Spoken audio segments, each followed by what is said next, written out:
Get off my table. Get off my bar table. Guys, she's going crazy. Why not? What the fuck are you doing? Get off the table! Stop it! What are you doing?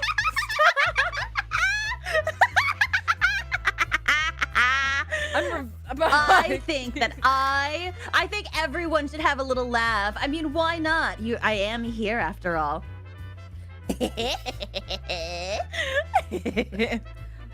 What in the? I didn't even know you could move like that. Look, I am a Dragonoid of many skills, and Calling and that that a just skill? happens to be one of them. Yeah, well, I mean, I would love to see you dance sometime. You were spinning like a helicopter. I hardly call that a dance. I'm just glad mean, the other I was on patrons the- are gone. I mean, I considered a dance purely because, well, I was on the bar table, and then, you gotta have like some extra tricks involved. I would say that you're scaring the hose, but honestly, you are the hose. Hey, Avaritia Hawthorne at your service. Disgusting. Disgusting. Is this why my monthly numbers have gone down? This has to be it. It's the only explanation. Oh, you're blaming me. Chat saying it's a traditional Dragonoid dance. I didn't realize it was in your tradition to be a sex pest. Aww. I think it's more traditional if you think of it in the mating sense. Oh, you're disgusting. Katya. You're despicable. What's wrong with you? Oh, nothing is wrong with me. I just like to have a good time. I like to have a good laugh. A good time. Yeah, I'm sure that you're a great influence for your lovely little sister, huh? Huh? Oh What yeah, kind of things a are much you better teaching one her? than a much better one than you are. What do you mean? I'm teaching her life skills. I'm teaching her Like what? How to use a slot machine? how to shuffle cards and how to count cards and how to cut cards and how to deal cards. Okay, you know what? I will give you the count cards because that is kind of a good skill. It's also a very sexy skill, but I really don't like that you digress. just called your sister sexy. No, I'm saying the skill is sexy. I'm not saying that she is sexy. Yeah, okay. Okay. Sorry, I could be it's easy to mistake in your intention because you're Hawthorne. I guess that's fair, but don't worry. It looks sexiest on you. What? What looks sexiest on me? Your counting card skill, baby. Oh, okay. Thank you. I will take that. I will take that. You know what? At least you Yeah. can recognize my sex appeal. Like the Fido the other day when we were playing Peak. Mhm. I have never felt more slandered in my life. I will say. The cutest puppy in the world comes up to you and says, "Yeah, you're not cute and you're not sexy, but that's okay." And it's just like, cool. It was very funny because when we were playing Peak, and I would walk away trying to go figure it out while you guys were gallivanting about. That's a fun I was like word. literally, it's a good word, isn't it? Yes. I was telling Hotties, I was like, I don't know. I mean, I think that Katya has her own sex appeal in her own way, and that's what makes her so charming and very endearing. Did you know so, that like, to I've not already got a acknow- bunch of Huh? NSFW work in my NSFW tag? It's crazy. Really? Yeah. That's People kind of really awesome, don't like the though. button-up shirt. It looks like. It's that's very fair. unfortunate. It's my favorite piece of clothing. The button-up shirt? Yeah. Very For me, I'd flexible. probably say on you, it's the cravat. I think that's so good. Like the ruffles at the front. And so like I love that it's pinned up with a green bow. I love that it is held together with this like very fitting red dice. It's very good. It's very nice. It's very fitting, and I think it's like a really good, simple accentuating piece. I do. You know what? I rag on you all the time, but you seem to at least have some discerning taste, so I can give you that. I And like to might think that I I'm say a lady that of. I think your ruffle fur trim that you keep on your shoulder is actually quite tasteful. Thank you. I think it makes me look really fancy. It's kind of like you know those boas? Kind of gives like that diva vibe to it when I wear it. Very cabaret. Yes, like a burlesque kind of thing. Yeah. I can I don't know, but like I can also take it off, which I think is really fun. It's like weird to look at though, because I'm like, oh, I think I look so like naked without it. Speaking head emoji. Did you just hear the TTS go off? They just evolutioned me. Evolution! Stop trying to start revolutions in my bar. You're scaring away the last of my customers. Oh, Closing time, please. not shut down forever time. Oh, please. They'll be fine. There are worse things to witness than a Dragonoid corruptor in a bar. Oh, you know what?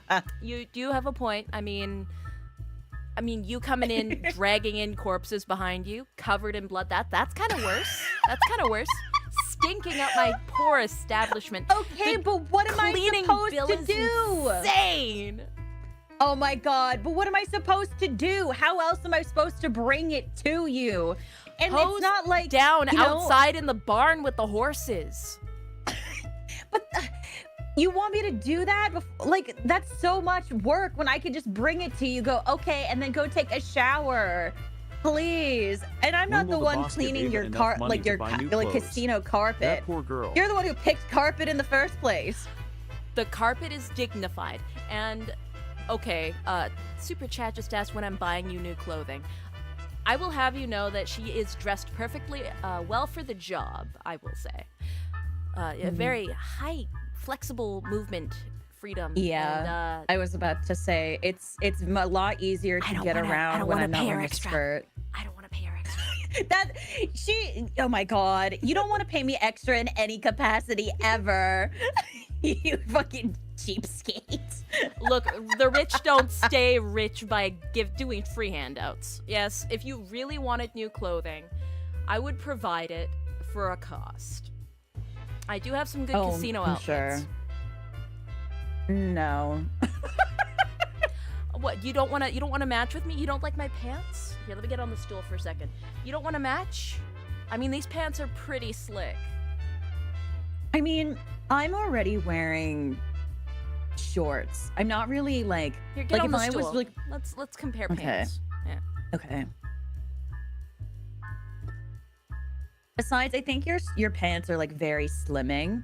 I kind of like that, like my shorts are like so tight that it's like trying to keep my chubby ass like into my clothing.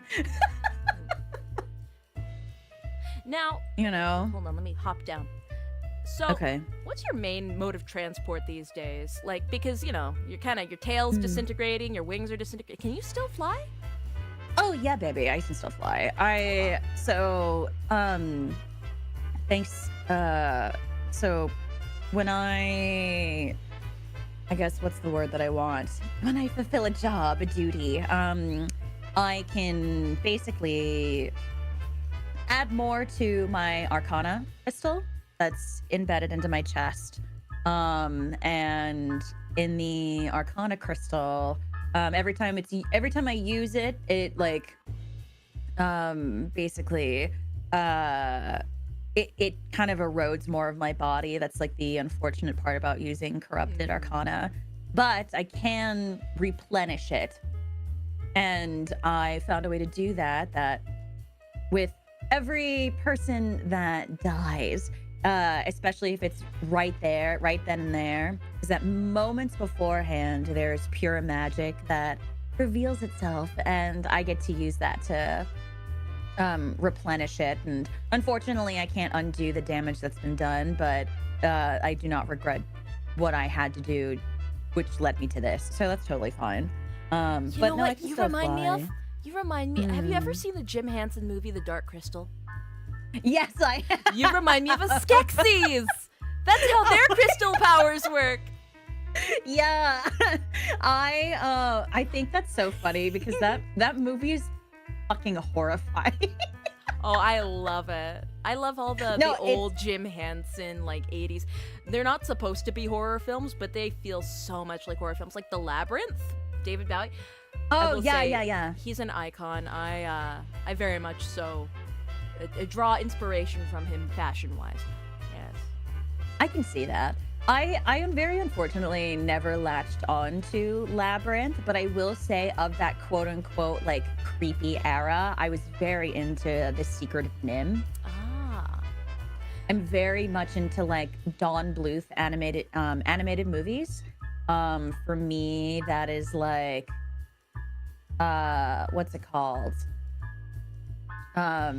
I don't know. There's something about animation that I find a lot more sentimental and a lot easier to connect to than, than puppetry and stuff like that. So I feel like the personally really animation like of that it. era was very gothic. Oh yes, and especially with Don Bluth films. If anyone isn't familiar with Don Bluth did a lot of really iconic films like Thumbelina, All Dogs Go to Heaven, Anastasia, The Land Before Time, American Tail, Secret of Nim, and Don Bluth also was part of like Disney films, if I recall correctly, or like was on the team for it before he left to go do other films. Like he was part of the animation team for Sleeping Beauty. So if I remember correctly, it was Sleeping Beauty and I think The Fox and the Hound. Is it The Fox and the Hound? I could be wrong, but I seem to remember. No, that was James Baxter. That was Fox and the Hound. Although James Baxter did fucking everything. That's real. Oh, yeah. God, Anastasia. Don't make me remember Anastasia. I'm going to go through another round of wanting to sing all the songs again. Yeah, okay. But the thing is, I love Anastasia. When they did the Broadway musical, like I had to go see it. I have my own music box and everything. And lucky. And I have it right. I'll have to show it to you sometime. But like, there's also a tiara that I have managed to commandeer for myself. But like, there's something so emotional about the fact that if I recall correctly, the big number of Act 1 was Journey to the Past, and I think that's right. Or I think they ended Act 1 with that. So you hear that last note of like, and bring me home at last, and then she holds it out, and then everything goes dark, and then it's intermission, and you're like, whoa. It's like that gasp so in the beautiful. air. Yes, it's so beautiful, and it's so iconic. And so like, love Anastasia. I'm glad that you also like that. Anastasia. I love Anastasia. I've sung Once Upon a December many times in my tenure, but one song, like unironically, my favorite song of the whole movie has to be In the Dark of the Night. Yes, in the dark of the night, evil will find her. I have been waiting for an excuse to sing that one. You know what? Oh my God, please. Oh my God, you know what we could do? If we could figure out, we could do like an Anastasia like type concert or something, or like we do our own recreation of Anastasia. But with or VTubers. Something. And I just get to be Rasputin. Let's go. I think that would be so iconic. That would be hellacious to set up. How would we even get our hands on like a stage play for that? We'd have to make it from scratch, unless one exists to like rent. That's easy. All you have to do is get the rights to the production and just get the rights. It's not that it's not that difficult, I promise. You have to contact this a place for it. They will give you the permission and all that kind of stuff, and then we get to perform it and all that kind of stuff. It is a I think I just let's found just say it's in yeah I was gonna say let's just say it's an adventure that I'm quite familiar with, so we could definitely figure that out, take our time to cook up something really fun, or like even just doing because in the Broadway, there's also songs that aren't in the movie, and then there's songs in the movie that aren't in the musical. And I think what could also work really well is we could just do like a Anastasia concert, because like the anniversary is in like November or something like that, and just do like an Anastasia style concert, because in the Broadway there is no Rasputin in the Broadway production. They changed to the What, did they make the fucking bat the bad guy? Like, what, who's the antagonist then? What? Okay, so in the Broadway production there is a new antagonist.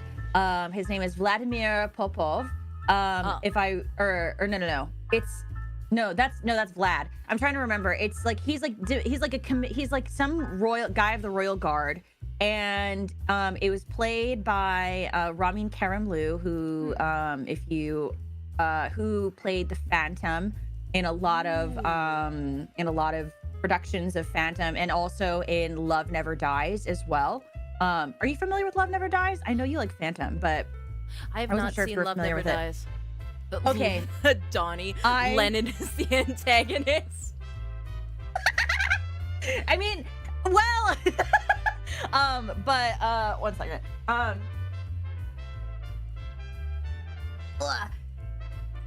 There was something on my foot. Okay, anyway.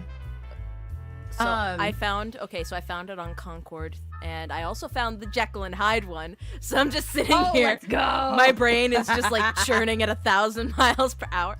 Watch as we turn Variance into just a musical theater trope. I mean, that'd be kind of. I mean, like I'm pretty familiar with how to make that happen. So like, Ooh. I'm just saying. But really quickly, Love Never Dies. If you like Phantom, right? Oh, I love Phantom. Yeah. So Love Never Dies pisses me off to an extreme that I don't know how to describe to people. And it's like one of those things where like I don't want to make other people witness it. But if you are a fan of Phantom of the Opera, it's very like, I need you to witness this so we can just all hate it together. So what I'm hearing is Discord movie night. Yes, it's so like Sable, like let me try to figure out how to give you the synopsis of this. It's basically so it is the sequel to Phantom of the Opera. It basically takes place like 10-15 years after the events of the like original Phantom of the Opera, right? And basically you know how at the end of Phantom he like, you know, does his thing and he disappears from the opera house, right? So he escapes to New York. He escapes to Coney Island, where he now, as he should, I suppose. and now he runs a like circus under a new alias. And even though it becomes this big, gigantic show, he still is really in love with Christine. And I know. And then Christine, she becomes this really popular, like world-renowned, like soprano. Okay. And she goes to New York with Raoul. And Raoul is now a extremely like cynical alcoholic and gambler. And he's manipulatable is what I'm hearing. Yeah, just invite. Oh, easy. Invite him here. You'll get so much money. Easily. Let's go. So far, everything that you've told me feels so much like fan fiction. I know, but that's why I think it's horrible, but I need people to witness it. So they have a son. I can't remember his name. I think it's like Gustavo or something, or like Giuseppe or something. It's something. I can't remember what it is, but they have a son. And then I think he goes, like the entire family goes to New York, and they are and they all go to New York because they are invited to perform at this performance venue that the Phantom has created, not knowing that that is the Phantom. Okay, so they're kind of being lured in. Yes. And then the Phantom being still obsessed with Christine, like he thought that like he'd kind of repressed everything, but when he hears her sing, he basically becomes like super crazy, and like he's like, yes, my angel, and then he starts to because of the fact that the way she sings and the emotional connection he has, he believes that her and Raul's son is his son. Oh, God. Instead. Okay, so he's just delusional. Yeah, and so everyone gets thrown into like, you know, I mean, it's Phantom, so the throes of like emotion, right? And so Christine then, as she is in the first movie, is torn between Raul and the Phantom, and now her like she's torn. Now it's like she's torn between being loyal to Raul, discovering that she's actually in love with the Phantom again, and then or like if she wants to be dedicated to her role as a mom. And so like and so the like, how do I say this without like really, so basically, you know, it's typical like Phantom things where it's like there's a really tragic climax and all the characters are forced to confront their own emotions and, you know, behave in this triangle of feelings and whatever. And I think, I can't remember, but I do recall that it was like they do fuck like in Phantom of the Opera. Like there's some, I can't remember what it is, but in Love Never Dies, there is like something that like goes, that like solidifies that her and the Phantom fucked. And you're like, when? Like during Music of the Night? Like what the on the fuck stage is right that? now. Like crazy. Disgusting. Yeah. If my performers going, started acting up like that, they'd be out on their ass on the street. But that's what I mean. It's fucking crazy. Because it's just like, I remember the first time I witnessed Love Never Dies, and I was like, that was the part that really confused me, because I was like, when were they fucking? When? Because one, he sings and then she basically dies. Not really, but like she passes out. Well, no, let me rephrase. She sees in the movie, she sees a mannequin of herself, passes out, and he puts her in a bed. And then so it's an implication that he raped her then. I'm assuming, but it's like, but the thing is, in Love Never Dies, they say it's consensual. Like she was like, I don't know, maybe they're like sex. one of those really freaky couples. They pre-agreed to that kind of thing. I don't know. Oh, like C&C type of vibe. Yeah. You see, Yeah. I'm evolved past such strange, petty nuances. You know, Yeah. I may be human, but I'm a better kind of human. I'm too busy. Okay, sure. Yeah. Okay. Whatever. Yeah. Whatever helps you sleep at night. Yes. Don't get high on your own supply. That's why I've got a whole brothel upstairs. But like, you know, you'll never catch me dead in there unless I'm like actually, you know, handing out clean uniforms or shit. Not even paychecks? No, they come to my office for that. Oh, I'm surprised you let them go to your office. Well, I mean, I have like a shower kind of rule, and if you've like showered and you're dressed well, like I don't care. I get all sorts of riffraff in my office. You let me go into your office covered in blood. Yeah, you're the exception because you never follow my fucking rules. If I didn't let you into my office covered in blood, you'd never come into my office. That's true. Because like, why do I have to go shower to just tell you that the job is done? That's so much work. Just like, let me go in there. I'll tell you what happened. I'll be out in like 10, 20 minutes, and then I go shower. You disgust Easy. me. You disgust me. Can I interest you in a drink? Is it laced with something? Yes, it's so that I can kill you and get rid of you for good. It's just Aww. wine, Hawthorne. It's just wine. Okay. Thank you for the wine. Yeah. Just put it on the fucking bar. Just put it down.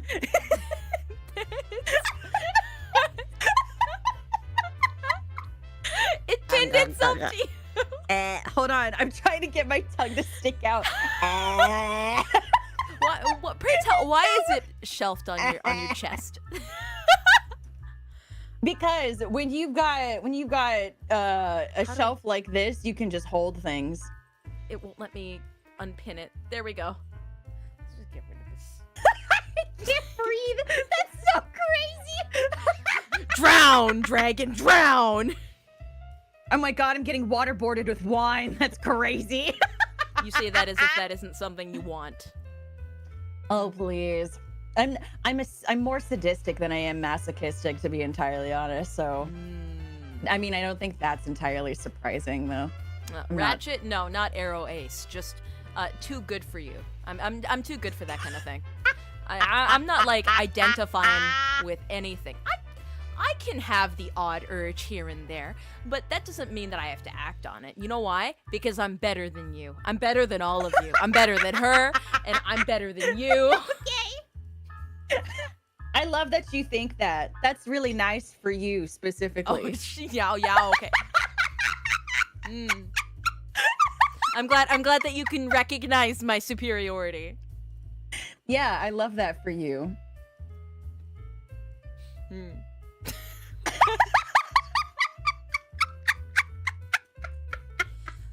Say what you will, but after hours here in the bar aren't too bad. You can almost be agreeable sometimes.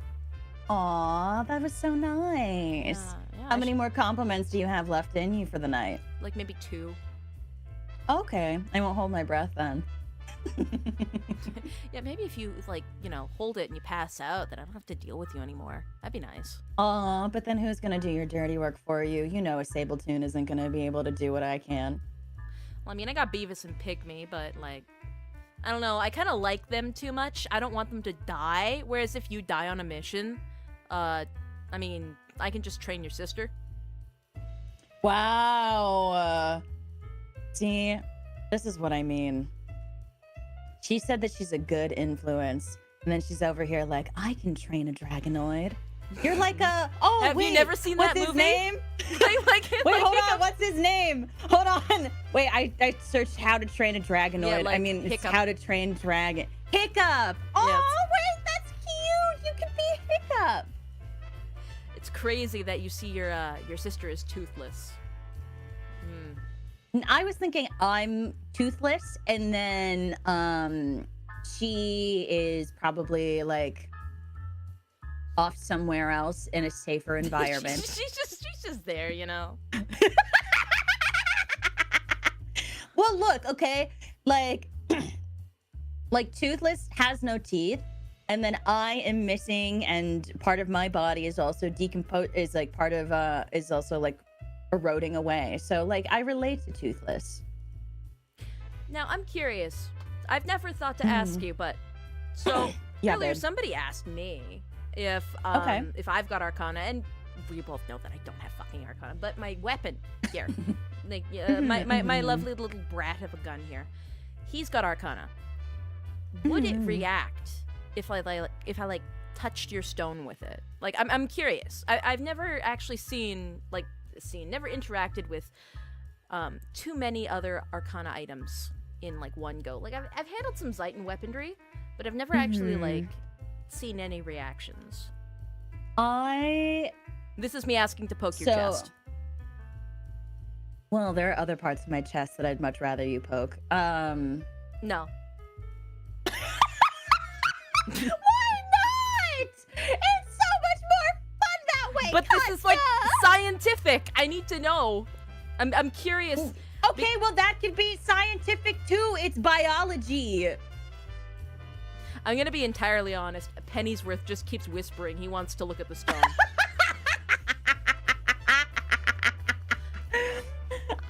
Okay, so the way that corruption works, so like it mainly reacts just to, at least like in my experience, in the way that I understand my interaction with other corruptors I've encountered, I have more of a reaction to like my magic reacts more to pure magic or reacts to already corrupted magic.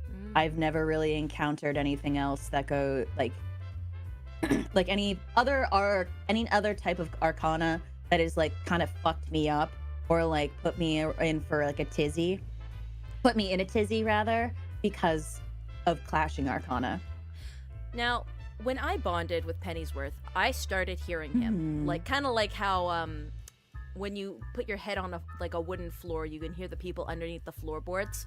I can hear him ringing in my skull like that. He says very racist things. I'm curious, if I touch him to your stone, if you'll be able to hear him. I mean, we can try, but I'm gonna be entirely honest. I am so unbothered by anything going on in my brain anymore at this point. I have heard so many things and encountered so many things. He could say whatever he wants, and I just kind of go, okay. So we can give it a try. We can give it a try. Honestly, this whole time, he's just been, like, yelling at me. Like, not about you, just... He's very mean to me, specifically. He belonged to my father before. May I ask why? Oh. Is it just because he hates your father or your bloodline, or what is that? No, he just hates me. So I'm genuinely very curious to see if A, you can hear anything, and B, if he actually says anything of value to you. So I'm just gonna... excuse me. Okay. How do I get in front of you? Stop leaning on the counter. But my back hurts. Here. Let's just... Alright. What do you think? Do you hear anything?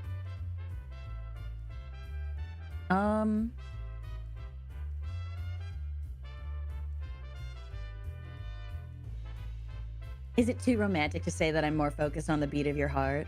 I'm gonna kill you. I'm gonna kill you, Hawthorne. I was here doing proper science. You're too many drinks in to do anything serious with. Although, to be fair, when you're sober, you're normally like this, too. I hate you. I was about to say, what do you fucking mean? I have never once been serious in my entire life. And here I was excited to learn something new about my fuck-ass gun. No, I can't hear shit from that thing. Okay, fair enough. Well, it's good to know. It's good to know. I'm just trying to find more ways for people to be able to fucking hear him, because I'm going crazy listening to this guy all day, and nobody knows what I'm talking about. Is it because that you feel invalidated by the fact that no one else can hear it, so it makes you feel crazy? I'll get Is into it like that? Full-on arguments with this bastard, and like a whole room will turn and look at me, and I'm not crazy. And so I always end up losing the fucking argument because I can't defend myself in public from this stupid guy. What do you mean? What do you mean, Katya? There's not a single problem with looking crazy in public. I promise you get over it very, very fast. You say this, but as somebody raised noble and trying to like build my own image in this freakish society, you actually can't have too many public freakouts? Oh, define too many. Enough to get you in the paper. But I think that being in the paper would be fun. Yeah, I know you would. You were already in the paper once. Didn't you burn down a whole fucking mansion? Interesting enough. Yeah, but that bastard deserved it, though. I don't care. Who cares? Bitch is dead anyway, and all the people in it. And he looked so great. That that look of fear in his eyes, and the way that his last couple of moments were just him and me, just practically kissing distance. Very romantic. I know. And then I sliced his head clean off with my claws. Isn't that so beautiful?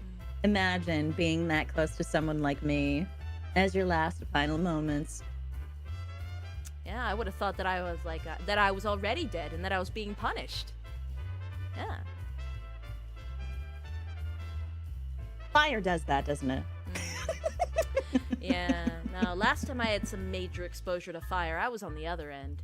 Although I would like to think that I didn't deserve shit because I was like, what, 14? I was about to say, I mean, if you were a child, is it really all that much your fault? I don't think I did anything wrong. Yeah, no, Dominic is... Nah. He needs to have his social standing in Chiron absolutely raped to hell and back. Yes, only then will I be happy seeing his head lopped off in front of a crowd of cheering onlookers. Does it have to be publicized? Oh, yes. For you to be happy? Dirty, publicized, absolute... Oh, no, this guy thrives on positive attention. Yes? He likes... His whole deal is, you know, being the hero, the main character. Literally, he burnt down my whole house. He burnt down our whole house. There's no such thing as a hero. So that so he can run to the annoying. media and be like, oh my god, I'm the sole survivor. Oh my god, it's so tragic. Give me all of your charity support. I'm the hero of the people. I bravely fought off my attackers. Ugh, disgusting. Nah. There's no such thing as a hero. I hate it when people try to believe that there is one or try to act like there is one. There's no hero. No. And the people that claim to be heroes, I think, tend to be the most evil of them all. People with, like, superiority complexes, but, like, not me. At least I don't pretend to be good. I was about to say, I don't know if I would really call yours a superiority complex, although most of the time, a lot of those things, I talk about it with, you know, the people of the evolution a lot. How I strongly believe that those with an intense superiority complex or any sort of power is more so putting themselves in a position to use that so they can hide their own insecurities because they want to make up for something that they lack. And so I always just find it irritating no matter what. You see, this is why at the end of the day, we still somehow manage to get along. You get me. You get me. We come from very different backgrounds, but, like, you get it. Yeah. And besides, it's more fun this way, too. Yeah, no, what's it called? I always make a point to mention that, well, regardless of what you feel towards me, I don't hate you. Could have fooled me. What, you don't think that I wave my ass in front of you enough? Huh? Why would that appeal to me? Because it should. It's me, duh. Well, I'm glad to see that your ego is still not in check. I do know that I have some patrons that, like, are ass men, if you really want to, like, sell yourself that much. No, I actually quite enjoy way more what you're having me do now. You are good at it. I'm very excited. Yes, I'm very excited because tomorrow I get to play with some organs. I'm so excited. I'm so excited. That's right. What time are you playing with the organs? I'm trying to think. So I think it's 6 p.m. CEST. I see. So, do you need any extra supplies? I know that you have like a, yeah. Yes.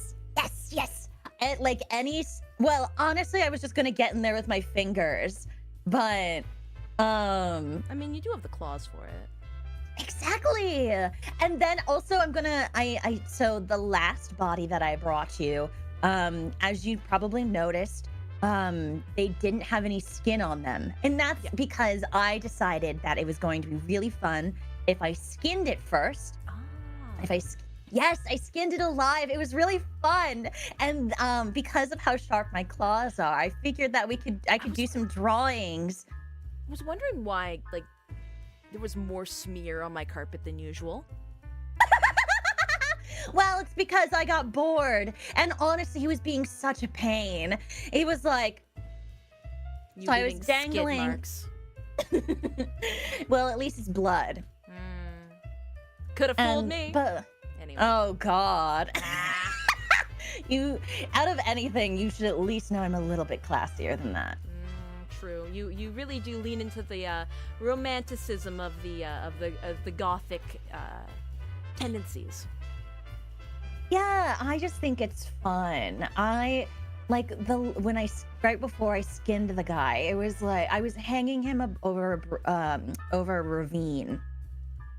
And I kept dropping him, and you know that thing that I like to do where I fly them into the air, I drop them, and then I pick them up again, and then I fly them. And he just kept screaming, and I said, if you don't shut up, I am just going to skin you. And he was like, I will not shut up. Someone will save me. Someone will hear me. And I was like, I will really skin you alive. You're pissing me off. And roller coastered him. That's crazy. Yeah. And so I dropped him. And I decided to skin him in the air, and then I let him fall one last time while his skin was like kind of hanging off his body. So that way it would clean the skin. Yeah, it was a great time.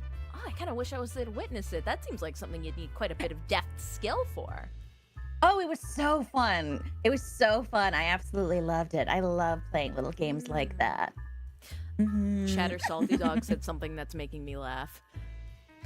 Imagine Ava doing a dissection like the lock-picking lawyer. Here's a human rib cage. It can be easily opened with a human rib cage. That is very on brand for me, though. That's insane. Like, here is skin. This is my hand. It can be ripped apart very easily. Just watch.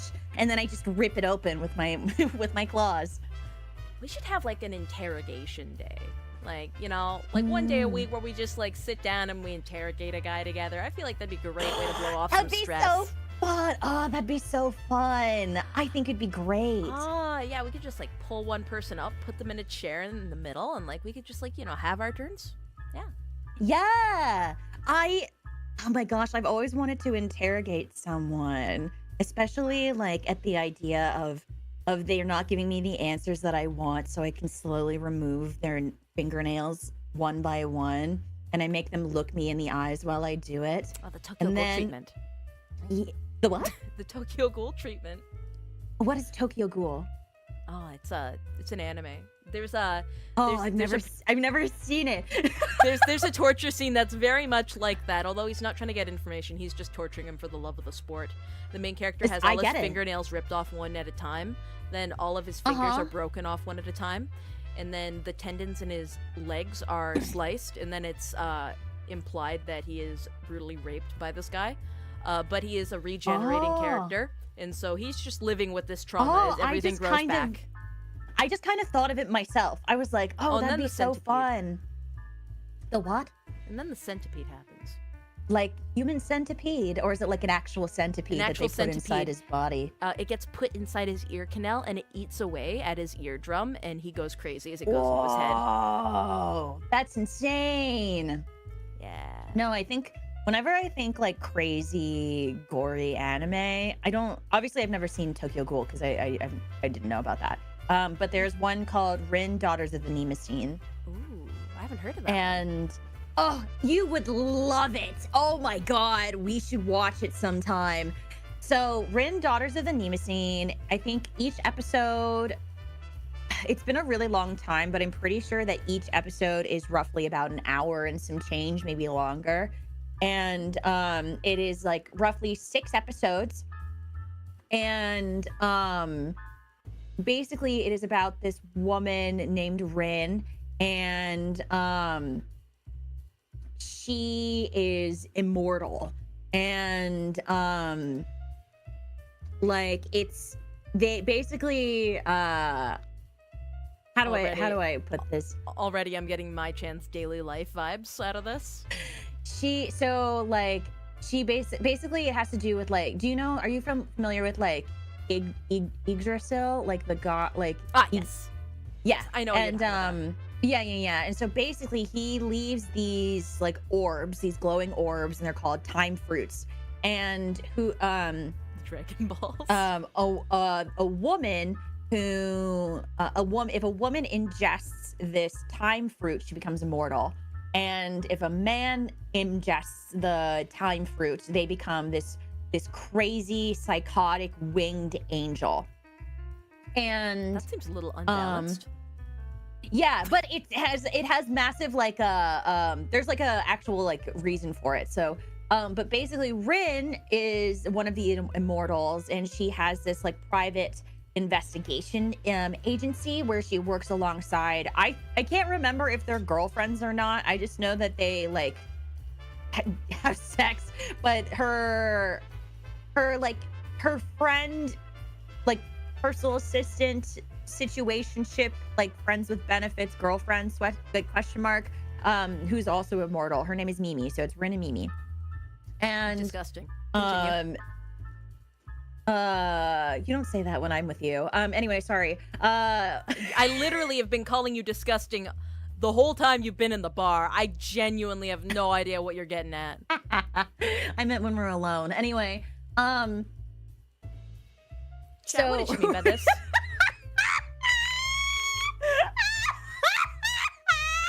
We're never alone. You know that I have a camera surveillance system. That's what makes it sexier. Huh? Can't breathe. Yeah, you're not gonna breathe once I'm done choking you out. You fucking oh my bitch. gosh! Stop! Ew! All right, continue on with your anime synopsis. You freak. Sorry. I can't breathe. That's so funny. Anyway, sorry. Okay, so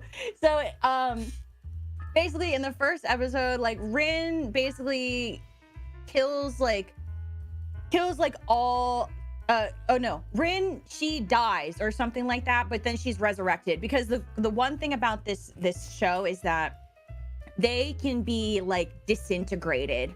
Like they can be maimed and like there's one crazy like torture scene, and she like lives through all of it because they're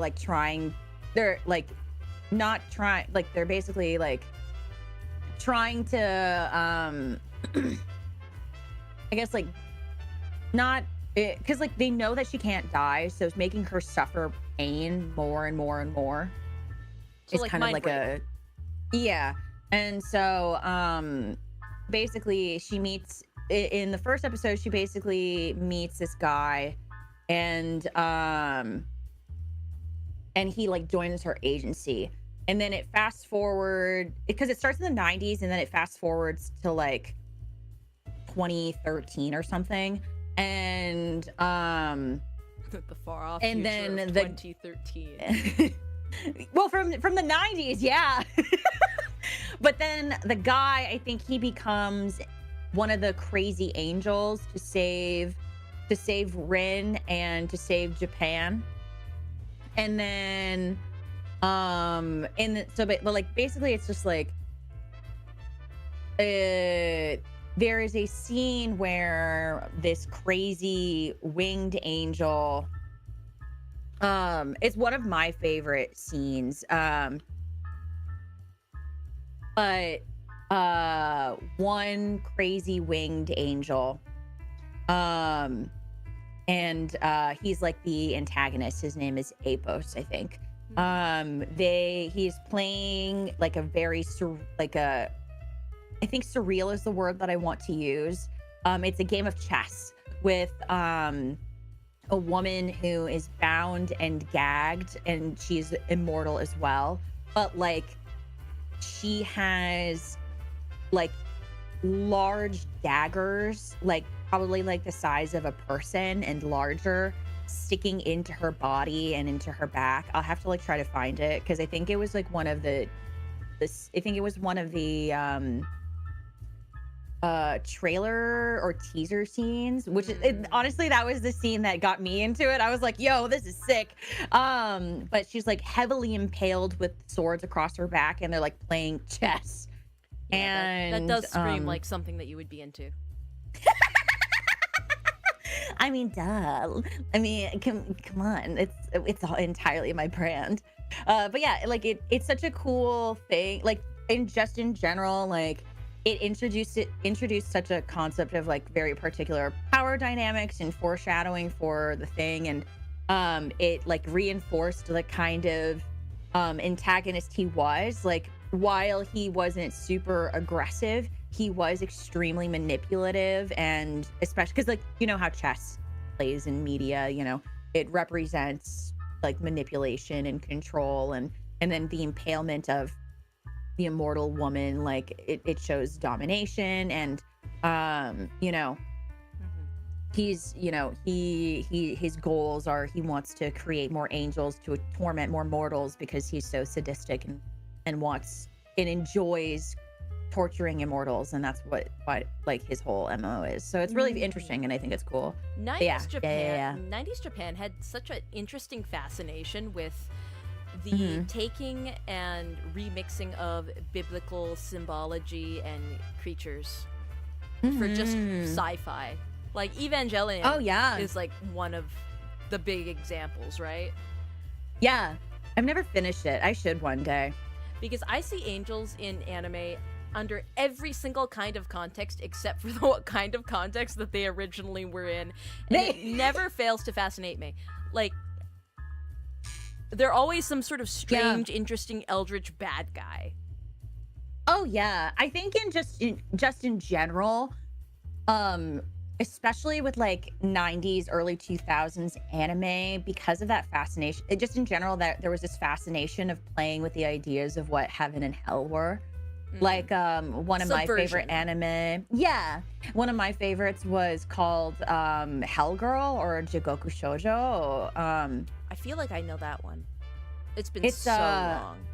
No, totally. It's from like 2004, 2005, I want to say. And basically it is about this girl named Enma. And it had like, so its first season, or no, I think there was like 4 seasons in total, and then they did like a reboot, or it came back recently. I can't remember, but I haven't seen that part. But anyway, Enma is the Hellgirl, and she is like this super like stoic, super emotional girl. She's got these really strikingly red eyes. Her skin is super pale. She has really long black hair. Stone Cold And Sigma. oh god, excuse me. She lives in this like she is so cool. I used to do monologues that she would do from the show for like acting classes and stuff. Oh, that's peak. Okay, so she looks very... Okay, by today's anime standards, she looks very typical, but like, for the early 2000s, she definitely for the stood era? out. Yeah. Oh, yeah. Like, I think, like, another girl that I would probably say is, like, in terms of, like, aesthetically comparable is, are you familiar with the anime Another? Oh, yeah, absolutely. 100%. She does. Yeah, do you see what I'm talking about? She also reminds me a little bit of, not Clanage, that one series, the woman that also had the nice long pipe, the black hair, she granted wishes, XX Holic. Oh, Holic. Oh, yeah. Yuko. Yeah, she reminds me of Yuko a little bit. Yeah. Oh, yeah, I can see that. Oh my god, I love that so much. I like that style. I guess now that I'm thinking about this, because I know I like this was one of the first conversations you and I had was about triple X Holic. But I think like you could probably, now that I'm thinking about it, like you can see that there's like a line of similarity of the types of anime that I enjoyed, like Hellgirl. Holic. Triple X, Holic, another. For me, it was Pandora Hearts and Black Butler and Full Metal Alchemist. We were on. And I also really well, I was liked also on another. the FMA train. Oh God, I love Full Metal Alchemist. You have no idea. Actually, you might have some idea. You might be. One I of was the about few to say people I was about to say I think I have a strong inkling. I never got like very invested into Brotherhood, but that first series really meant a lot to me. Oh, I mean, I got such a place in my heart. right. Like I Edward still Elric is sing, literally I me. still sing He's literally me. Does that mean we're gonna see you have like your own arm to go with your like a what is the word, asset, you like your own arm asset for some That's days? crazy. Yeah, are you saying that I need to get some automail, that I need to cut my limbs off and swap them out with robot parts? No, I was thinking more in like the sense of I wouldn't be surprised if you had started to consider having your own automail like industry. You know, my favorite though is I've been focused on expanding like my casinos, and like I want to start like I want to start a chain. Like I've got my one here at the Dunari Sable Gate, but wherever I'm on the lookout for more gates around Chiron, because I see there has to be more than one. Like it's why I have like some of my tunes running around. It's why I've got tunes running around everywhere. I'm trying to catch them all, so to speak. I'm trying to find all these gates. When sorry, I find another gate, I'm hoping to quickly build more locations around it, because the more control you have over the gates, you know, the more power. I mean, it's all the same to me. It doesn't really make much of a difference. I mean, it does though, because if I find more gates, like, you can find more places to hunt around, skulk around. Like, your fucking side quests, you benefit from it too. I meant more in the sense of when people gain more power, it doesn't make any difference to me either way, because it doesn't change that you have power. Like, it doesn't matter if you are like a lowly noble, a high noble, or whatever the fuck, it's all the same. So it's like, while yes, sure, it benefits you more, but like I could also just go play with the casino guests if I wanted to. They lose and they walk outside, I just can make sure they don't go home. It's like there's when you have a creative mind like mine, there's never any sort of there's never a time where you run out of fun, because you can always learn to make your own. True, but I am gonna have to like stop you from plucking the people who actually get to leave. How am I gonna hold blackmail against them if they're all dead, Hawthorne? Okay, but like I could just give you the money back. Like if they're dead, I could just bring it back to you. They don't need it anymore. They're dead.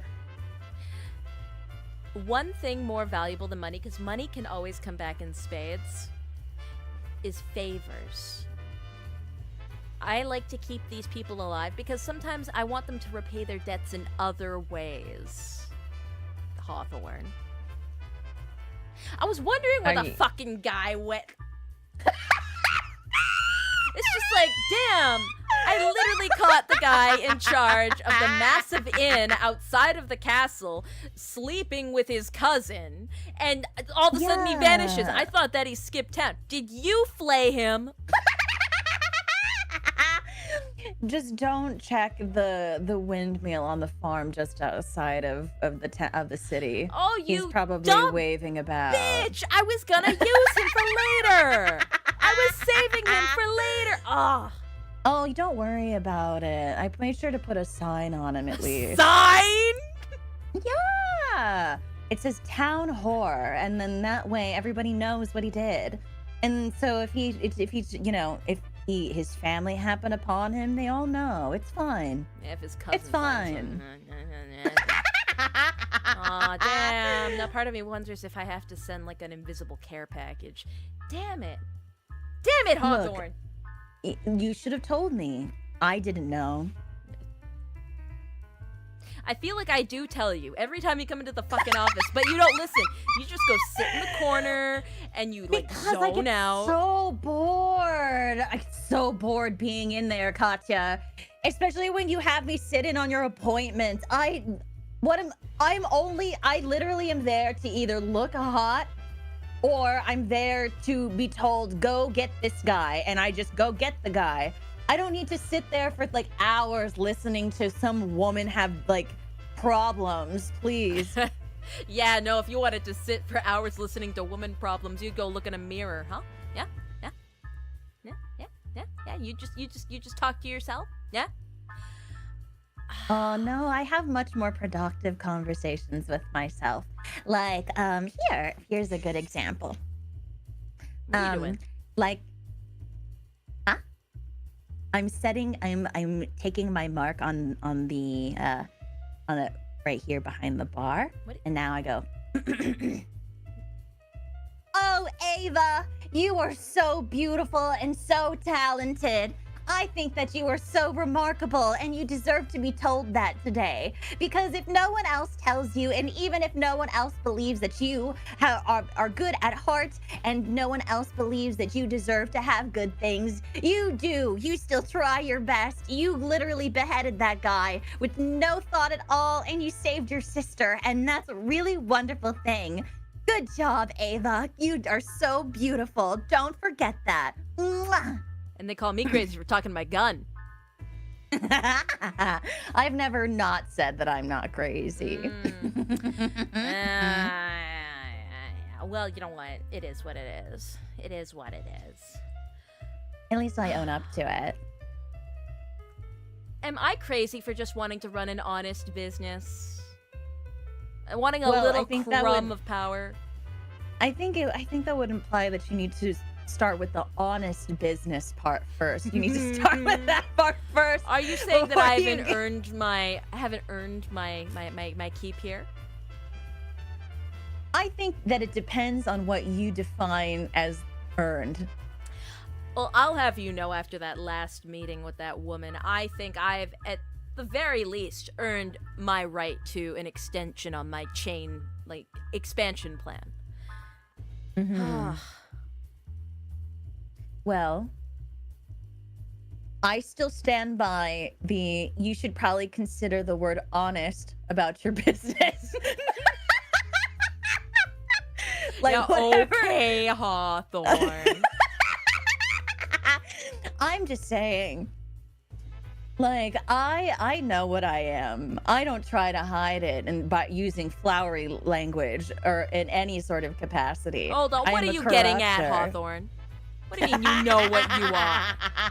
You're a bitch. I do know what I am. You're a bitch, Oh and my you're God. a disgusting dragon. You're a filthy fucking dragon, and I will revel in watching you fall apart.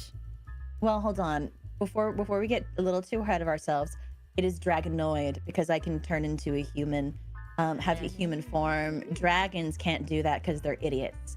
They're fucking stupid. Like actual dragons, idiots. They don't know how to do it. It is very easy. And I would show an example of me turning into a dragon, but you would get very angry at me because I would ruin your building. Well, So I I'm do not thank going you for to. that.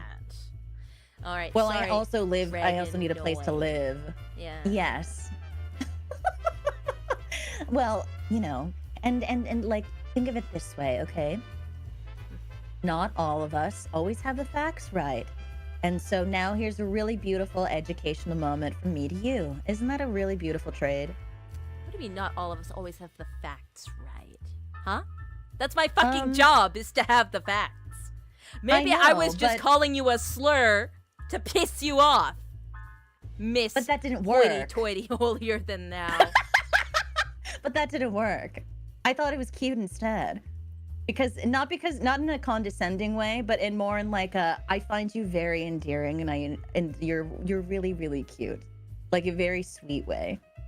In what reality am I cute? I am a very intimidating figure, I'll have you know. I worked very hard on this face.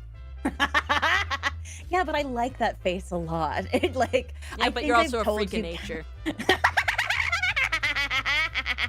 I mean, yes, But I don't ever deny that. Yeah. I know what I am. Why do you And keep I'm willing saying to this? admit that. Well, Because you keep saying, I'm a human. I'm a human. I Like am. you are half a human. Half. And you know what? That's the only half that matters. The only half. Only half.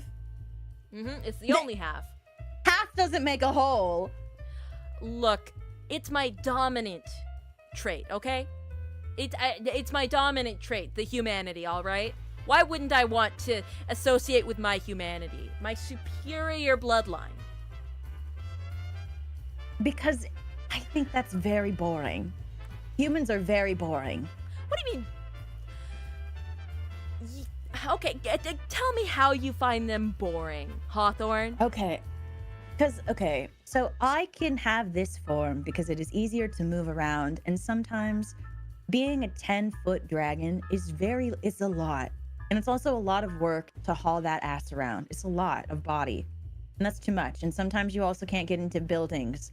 And sometimes you just want to steal a milkshake. So it's just way easier to show up in human form. But look, a lot of the time when I look at a human, they don't have any cool traits. It's just like, yeah, they have different hair, different eye colors, different body stature, blah, blah, blah. But like eels have cool ears. Dragonoids have cool claws. And I got like a sick tail and wings and horns. And that's cool. Like, like Fangsie has cute little dog ears, cute little puppy, really cute tail. And like, I don't know, Leia has her yowie, so like... So she's not a human? Are you saying that yaoi enjoys are subhuman? No, I never said subhuman. You said that, babe. I'm saying that she has her own unique traits because she has her cute little wings. I call her a little pigeon, but I'm gonna be honest. Well, yeah, she's a little pigeon, but the thing is, like, I'm still not fully entirely sure what she is yet. Because every time I call her a pigeon, she just stares at me with like those big bird eyes, and I go, oh, she really is a bird. And then all thought goes out the window. She is human. Those accoutrements are things that she earned. Like she is a human. Oh, that's still very boring. I would tell her that too. Where is she? I'll even message her. Hold on. Where is it? What is boring about being the top of the food chain? Tell me that, huh? Who currently owns the land that you're standing on? The Empire does. Who leads the Empire? The holder of the Valorbane. And who have been the last few owners of said Valorbane? That's right, humans. Could a boring creature wield such power, such magnificence? I don't think so. Yeah, I think that boring creatures could. Primarily humans, because they feel that they need to do that in order to make up for the characteristics that they lack, like lacking horns, like lacking cool eel ears, like there's nothing cool about these. They're not even full like sized eel ears. Yeah, no, yeah, they're almost human sized. I will have you know, they are almost human sized. Okay. And how does that make you feel? Don't you psychoanalyze me, Hawthorne. I was asking a genuine question. I'm just saying that I do think that people who feel the need, and I've told this to you before, I do think that humans feel insecure about what they are, therefore they feel the need to acquire power in order to hide the fact that they don't have any other redeeming traits other than being alive.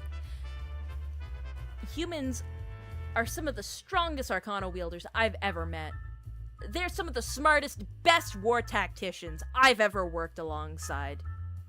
Okay. Like, I am not here to hear the anti-human slander, especially in my casino. I'm not anti-human. I'm just saying that I don't understand why you don't also acknowledge the other half of you.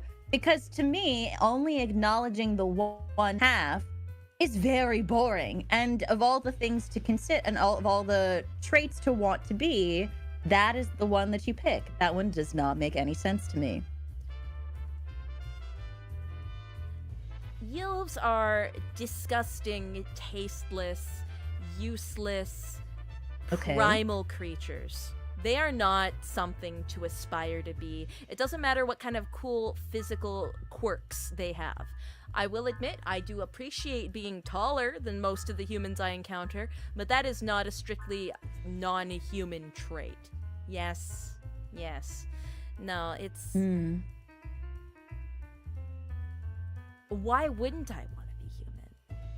I am human, but, like, why wouldn't I want to be, you know? Like, I just can't get your mindset of not wanting to blend into the crowd seamlessly, because even though you have a human-esque form, you still stick out like a fucking sore thumb. Let's be entirely honest. I've never tried. I've never really, aside from the safety of my sister, I've never really tried to be anything else. I know I stick out like a sore thumb, and that's not a problem to me. I like myself the way that I am. Like, sure, I would prefer not to be corrupted, but some choices have to be made, and I don't regret them entirely at all. And, you know, I don't think that there's ever a problem with liking yourself the way you are. And like I said, I don't have anything against being human. I do think that it can be very boring, just because there are so many things that I think can be way more exciting. But that's also just me. That's also just what I experience and what I enjoy living and doing. But I think that out of anything, I still strongly believe that one half doesn't make a whole. No matter what you try to do, one half does not make a whole. I refuse to acknowledge any further commentary on my lineage. All right? My mother was a filthy whore from another continent. She doesn't deserve to be acknowledged. Her existence doesn't matter. If it wasn't for her, I'd be the most powerful fucking Arcana wielder anyone's ever seen, but I'm stuck having to handle a stupid gun in a casino in the middle of nowhere because I'm a fucking mutt. All right? It's better to be a useless human than to be a mutt, Hawthorne. What, do you want me to tell you to bark now? Is that what you want? No, I just want you to hurry up with getting that surgeon on the line. You're taking your sweet time. What are you doing over there in Zeiton anyway? Oh, I'm playing. What, okay? playing with Fido? I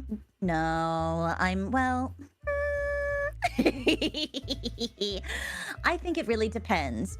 So, because sometimes I think it's very fun to swing her around. Like, you know those little toys that, it's like the Skip-Its, where you put it around your ankle and then you have it spin around and then you have to, like, skip over it. Like that. Like that. But I was also thinking, like, more in the realm of, I quite enjoy destroying a building sometimes. I thought Why that is that was funny. I thought that was the rebels. That was you? Oh, well, I don't really give a fuck about what they're doing. Sometimes if you spend enough time in the underground like I do, you just spend your own time, like, frolicking through Zeiton. Sometimes you run into things that you probably shouldn't run into. And sometimes you foil plans by activating something that wasn't yours just a little too early. Oh, that's so And then funny. you just don't take any blame for it. I think that's fun. Oh, man. I will say that those rebels are, like, such good entertainment. I think they're quite funny. They're like I don't know. I don't want to say that they're akin to clowning, but I do think that they're more akin to, like, Like a more flamboyant version of a corruptor. Yeah, I think so. I don't know. It's just they're immature, if that makes sense. But at the same time, they're not. Like, there's some of like my best customers across the border, don't get me wrong, but like every time I go to visit their fucking home base, it's like spray paint and it's like ripped it's bright jeans. colors. It's so tacky. It's like, look at this skirt that I made out of duct tape. Like, so fascinating to me. I consider them, I think that their optimism is quite charming, if not slightly obnoxious. But I do think that they are quite enjoyable to witness when they do execute things, because then they leave like it's like someone played paintball. Yes. You know, Always I kind neon of see it orange that way. splashes everywhere. Yes, neon calling splashes of orange. Yes, and I find that so fascinating. It makes me want to have my own calling card. But I don't know what I would leave, just because I bring the body back. You could just set shit on fire. Well, okay, I didn't set that fire on purpose for the noble that the mansion that I burned down. Yeah, but like you could from now on. You could like make it your thing, you know? Like, I don't know if I want to have a panic attack every time I start my own calling card. I don't know about you, but I don't think that sounds like a good idea. You know what? I would clown on you, but I get it. I was about to say, do you want to start your own panic attack, just like central, by starting a fire, Katya? Is that what you want? Well, there's a reason why the fireplace is never lit in my fucking office. Actually, well, it's nice to look at. I do sometimes get like lighting crystals and I put them in there so that it glows ambiently, but I don't ever set the logs on fire. I think that's kind of nice, though. That's kind of like those electric fireplace things that they have at Zeiton. Have you seen those? Those are interesting. I have. It's interesting that they decide to go with like a bright blue, you know, for those lights. It hurts my eyes. I hate blue light. I like the warm, soft light, but like I definitely agree with that. Yeah. Well, also because they go with, it's not even always just like a blue light. It's a bright neon blue. Yeah. In your eyeballs. Like, I get it. My eyes and my mouth are like roughly the same color, but it doesn't mean I can intake that color at that frequency. Especially with how lit Zeiton constantly is. Insanity. Based warm light enjoyer. Yeah, you're so right, Des. You're so right. Also, for chat, I know that we've been kind of lost in our conversation a little bit. I have been like reading along. I'm sorry that there's not much banter back and forth between the two of us, but you know, it's you guys not are fine.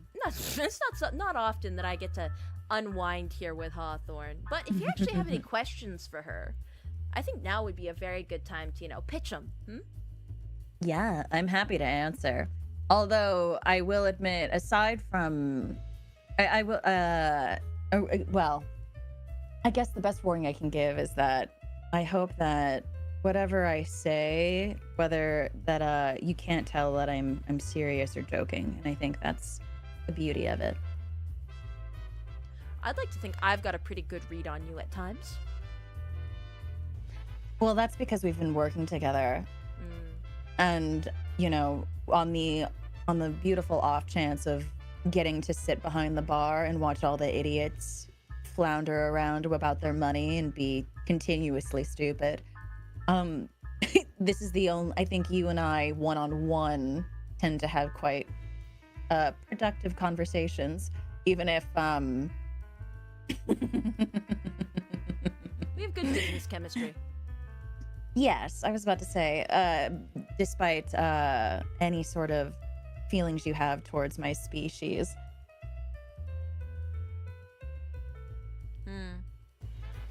Umbril asks, Ava, would you like to hear a fun, morbid fact? Oh, I would love to hear a morbid fact. I love a morbid fact. I love them. I think like any sort of random fact is like, I don't know. I have like I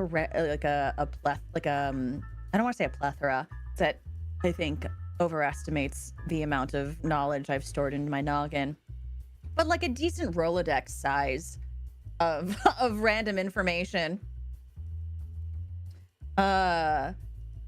Also, I have a room in the casino, just to clarify that. I have a room with my sister, and Katya is very graciously letting us stay there. And in return, I go fulfill any sort of duty that she asks of me. So... Yeah, no, she gets room, board, she gets food, free booze. Like, basically, I'm a little bit of like a landlord. But instead of paying me back in cash, she pays me in services. Besides, I've said it quite a few times. There's just some jobs that the casino workers just can't do. And I'm just a little bit more reliable in that way. Unfortunately. Aw, you could at least say unfortunately with a smile. Artemis is asking if you play Uma Musume. I downloaded it because you talked about it, and another dragon friend of mine had mentioned it as well because she's very obsessed with, I think her name is Teo. Yeah, she's a silly little ice dragon and frost dragon, and she's obsessed with her, and so seeing her excitement about it was very infectious. So I downloaded it, but I have yet to decide if I want to actually commit to doing it off stream or if I want to actually try it on stream. Oh, the morbid fun fact from Umbral is, on the topic of skinning people, do you know that if you do it in such a way that you minimize blood loss, they'll die of hypothermia before they die of blood loss? No, I need to try that next time. That's so cool. Not Wait, indoors. that's so interesting. Why? You can do it out by the stables, okay? Keep it off my horse, though. We just had his mane cleaned. But can I? It's just way easier if I just... Can I do it in the kitchen at least? At least there's like a drain in the floor. You can do it in the kitchen. You can do it in the kitchen. Yes! Whatever you discard, I can just add to the stew. Oh, and that's true. No one will ever know. They never do. That's so cool. I have to try that. I'll let you know how it goes. But yeah. That's my thought on Uma Musume. Haven't decided if I want to stream it yet or not. I'm kind of enjoying this streak that I have where every single stream I've done, someone's died. So I intend to keep it that way. What? Yes, What? Sounds like my streams. Hold on. Do you wanna play a fun game where I kill a chatter with you? Oh, let's do it! Yeah! Let's All right. go! All right. Yay! All right. Let's pick somebody to single out. All right. Pick a username. Okay. Everybody say 1 as fast as you can. Because that's how I'll pick, I promise.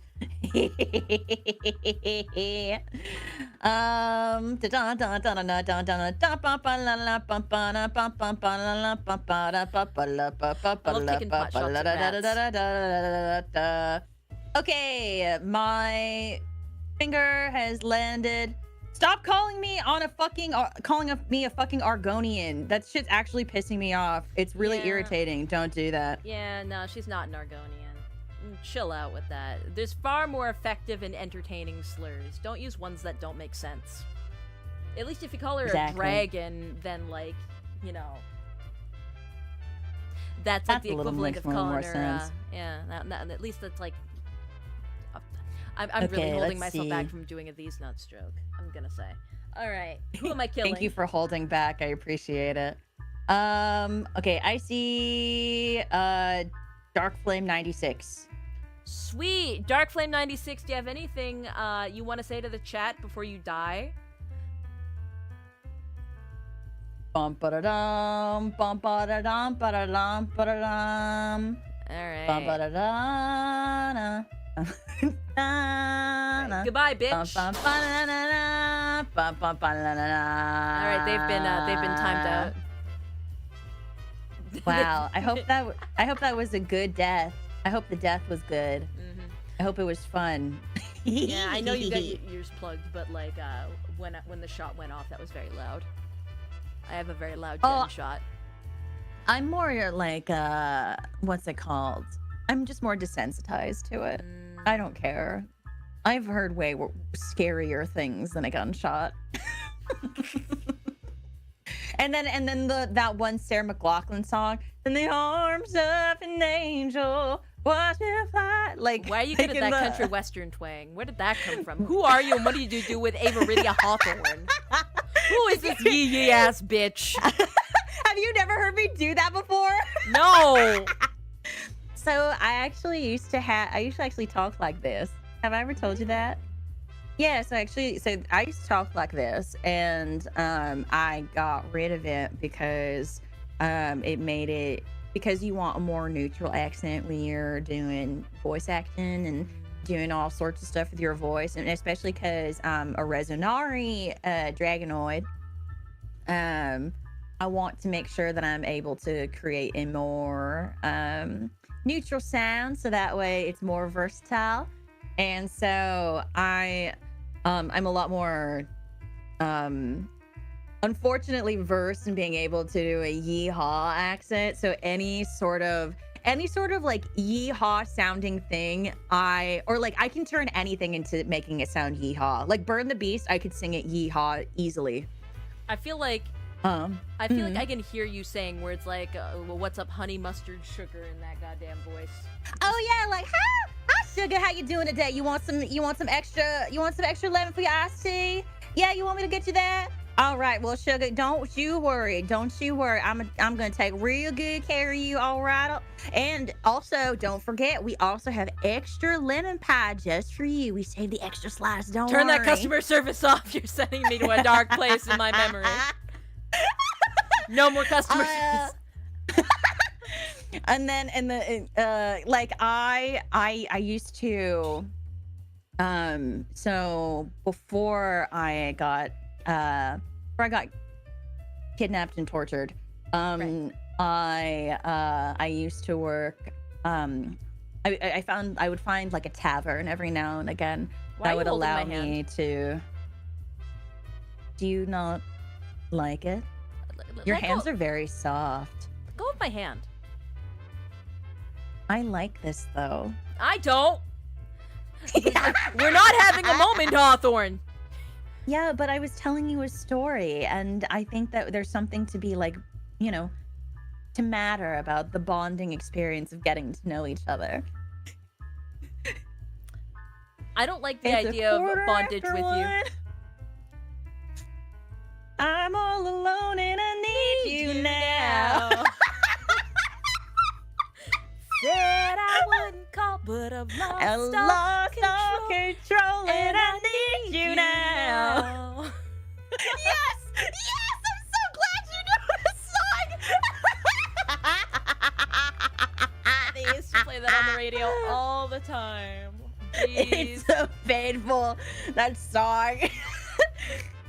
I was trying to think of the most yeehaw song that was like that fit what I was like the conversation, and that was the first thing that came to mind. I was like, gosh dang it, because like the other stuff are like that I can think of. Well, actually, I don't know if I've ever showed you this. Have I ever showed you poop in a jar?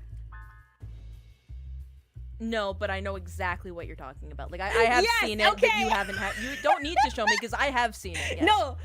I'm not gonna show it to you. For anybody who doesn't know what this is, there's a song called "Poop in Your Jar," and it goes, "Keeping your poop in a jar," and and it's like this guy. I can't remember, but it's like I think this guy goes on a date with someone, and then he like keeps her poop in a jar, or like he keeps his poop in a jar and shows it to her. It's something like that. But when it's are we so getting you? Silly. When are we getting you doing the When He Cheats cover? When are we getting your When He Cheats cover? Actually, I I went through it. So I went through a huge Carrie Underwood phase. Yeah. And I have gotten this several. It's very funny that you mention that, because people have told me that I sound like her when I sing a little bit. Yes. And I can see it. You can see it, yeah. Especially when And you go so, like, I'm trying to, because it's like I don't even know what I do, but I think it was just because I was so obsessed with her when she was like on Idol and whatever. I was like, oh, they're called there's Chroma Shift one now. song. You're so stupid. You're so stupid. I'll have you know that I'm fucking hilarious, okay? You're so fucking dumb. I like how your brain buffered in real time when you processed that. I was like, what?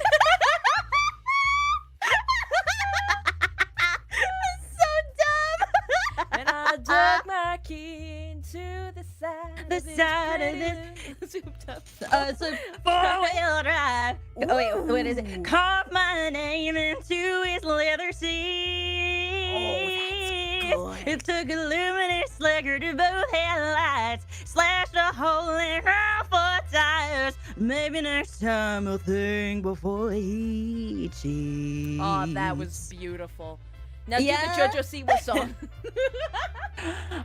I've never listened to anything she's ever done. Are you talking about the one where she's like, oh, I'm into men now? Is that the one? Yeah, the one where she was covering a country song, Betty Davis Eyes.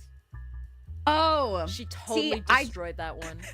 Like, negative. No, that's so sad. It's so bad. Like, I'm all for giving people a chance to express themselves musically, but every Yeah. single time she does something new, I think she's damaged her voice quite genuinely, because like all the auto-tune that gets layered onto it just makes it sound worse.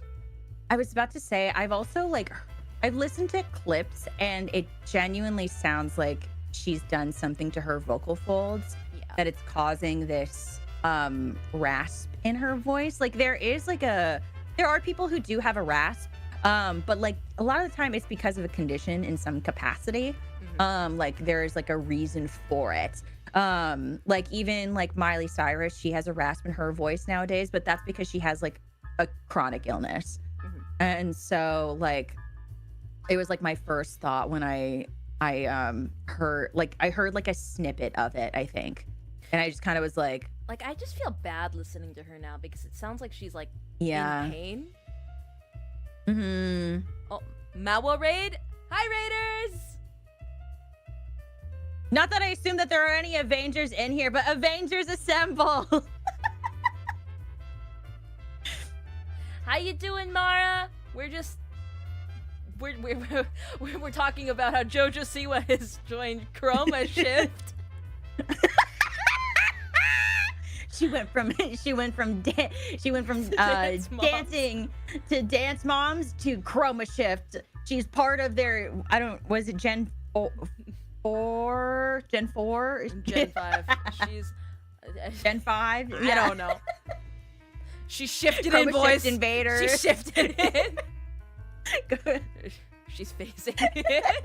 Can Yeah, you the Chroma imagine Shift JoJo invaders. Siwa joining Phase Connect? That'd be so crazy. Honestly, I want to make a face Sona for JoJo Siwa now.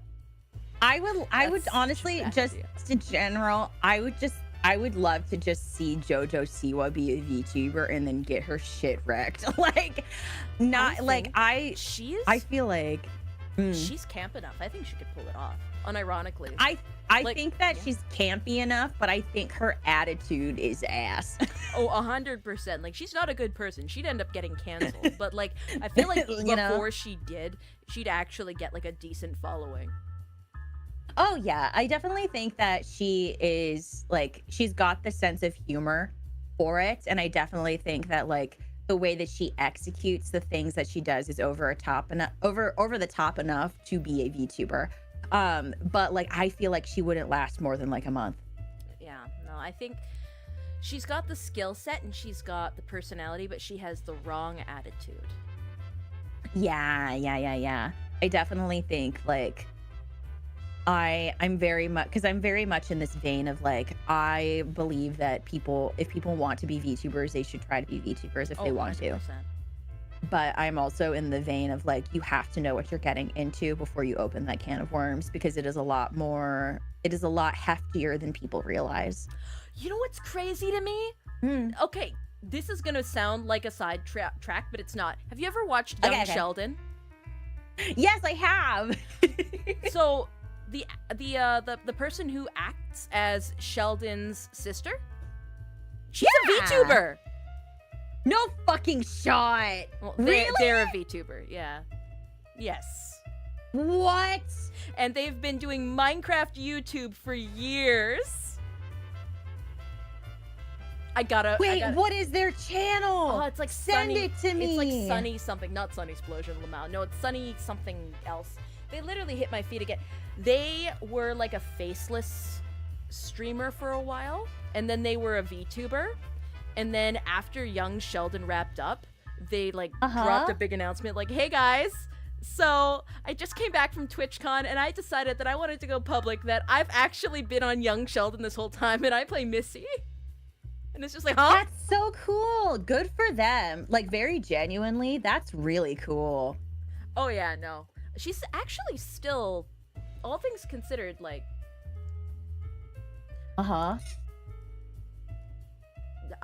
she's the same size as us. We could realistically reach out to her. I just think it's really cool. Like, oh, it's so cool. I'm happy for I'm happy for that, you know? Like I think that it's a nice hobby, and the fact that, you know, she was able to sustain it the whole time while filming is impressive. Oh yeah. No, 100%. Setting sunset. Yes, MS-DOS. It's setting sunset _. Yeah. Oh, okay. Because like for me, it's very much, there are so many people in the entertainment industry that are content creators and you don't know, or like there are so many just in general content creators that are like, I guess, you know, just they're just around, they're with all of us, and I just think that's really fun, and I think that's really cool, like to be on the same, to be in the same playing field with everybody. But I'm also like, before I even got into this virtual world, I was an actor also, so like for me everybody is all in my head, all everybody connected. Was like, yeah, in my head it's always been connected. So when people are like, this actor's is a streamer, this actor became a content creator, I'm like not surprised. Or like this content creator like becomes like is in a commercial or is in like doing XYZ. I'm always like, yeah, because it's all connected. We're all doing the thing. It's cool. I think it's fun. Yeah. All right, I sent you the Twitter link in the chat. There. In the chat? Cute. Very cute. Cute. Oh, that's so fun. Yeah. I love that. Yeah. Now, if there was one actor or actress that you would want to force to become a VTuber, didn't even let me finish. That's crazy. I don't think he would be good at it though, just because his whole thing is that he is very, because ever since I've been a fan, he's always been very disconnected from the internet as a whole, which I think is very smart. But like, I mean, that's just like wishful thinking, but I think just if I'm thinking in the sense of realistically, I would love to see excuse me. I would love to see like just like another no, because they do that though. Because I was thinking like of drag queens, because there's a lot of drag queens, but like that I think would be really entertaining in a digital space. But during COVID, a lot of people moved their performances and their content from being in person to online. Mm. So, Do you want to hear mine? but yeah, I do. Gerard Way. I think Gerard That Way would actually be really good, actually. I think yeah. Gerard Way would be a spectacular VTuber.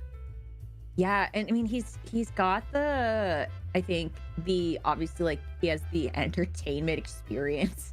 And like also I think especially with like his writing ability and the creativity that goes into the work that Gerard Way has done, I can definitely see it like 100%. It would be so sick. Oh, we just got another raid. Hello, Marino's Workshop. Welcome on in, raiders. Oh my God, you're the one that does the Neurosama stop motion thing. Hell yeah. Yo, that's sick. How did That's that go? super cool. I love Neurosama so much. You know how much I love Neurosama. I know. I have crashed out over Neurosama many times. /positive. What's it called? I find the wit of Neuro like so like very sincerely charming, and like if there's anything that I love, it's extremely witty comments that are also delivered as extremely monotone, which is like, to me, how 99% of everything that Neurosama does is that. So I'm like, that's sick. I would love to just I want to be in a call with Neuro so badly. I want her to be here. I want her to be here at the bar. I want her to be in the between us. I want her to fight with us. That would be so good. I would love that. I would love like you're there and then Neuro's right there in between us, and then we're both like having a fun. I think it'd be very fun to have a conversation with Neuro, like the two of us. Yeah, we can drink some alcohol. We can give her a Shirley Temple. Yeah. I'll take my gin and tonic, please. Actually, very sincere question for you. What is your drink of choice? Oh, it's difficult because I have two. Mm-hmm. And they're both rum based because rum is my favorite actual baseline liquor. But I like dark spiced rum with any kind of cola, or I like white rum with coconut water. Ooh, okay. Because so I think I've told you this. I am not a rum drinker because I think everyone has the one. I shouldn't say everyone. I think most people, if you've had at least one rough night with an alcohol, you can't touch it again. Minus strawberry vodka. Ooh. Strawberry vodka. Never again. On its own. That's crazy. Strawberry vodka. No, for me it's rum because I had a very unfortunate night with Bacardi 151, which if anyone is not familiar with Bacardi 151, it is 90 proof alcohol. It's pretty much near rubbing alcohol. You could use it as rubbing alcohol, honestly. And I didn't know that. And the person I was drinking with at the time was serving me double shots of 151, not telling me what 90 proof meant. And so I had 3 double shots of Bacardi 151 and then proceeded to make myself a drink as well, not knowing, because my usual at the time was I do 3 shots and then I make myself a mixed drink. How are you alive? I know. Well, I mean, at that time, I could tell you some stories. Like I used to mix liquor together in a shot glass, and then I would do the shot, and then every time I did a shot, I would pour liquor into my chaser, but like never enough that I could taste the liquor in the chaser. And then by the time that you could start tasting the liquor in the chaser, you were already so drunk it didn't matter. That's I was that girl. I was a party girl. But that wild times like, at the tavern. Yes. Like it's very like what's it called? Like things that I could not replicate to this day. Because you know, you do it once, I've had my fun, and now I have much bigger priorities. But yeah, so rum, especially like spiced rum. I can't do like Morgan. I can't do like Captain Morgan or whatever. Like I can't. Oh, that's tragic. Yeah, it's because that's what I made that night. I did 151 shots, and then I did not Bacardi. I did spiced rum with like mixed vegetable and fruit juice, and it tasted like an orange cream soda. Interesting. And that was like my go-to drink at the time. These days, I'd probably say it depends on the scenario.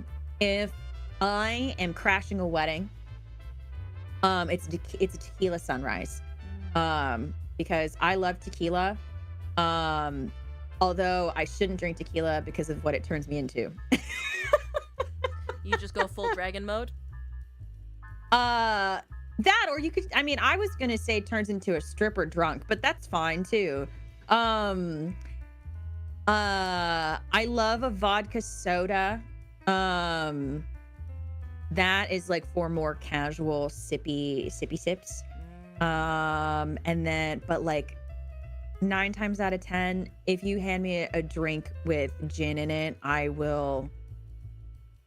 Well, if you handed me a drink with gin in it, you probably wouldn't want me to do that. But let's just say that I would get really excited.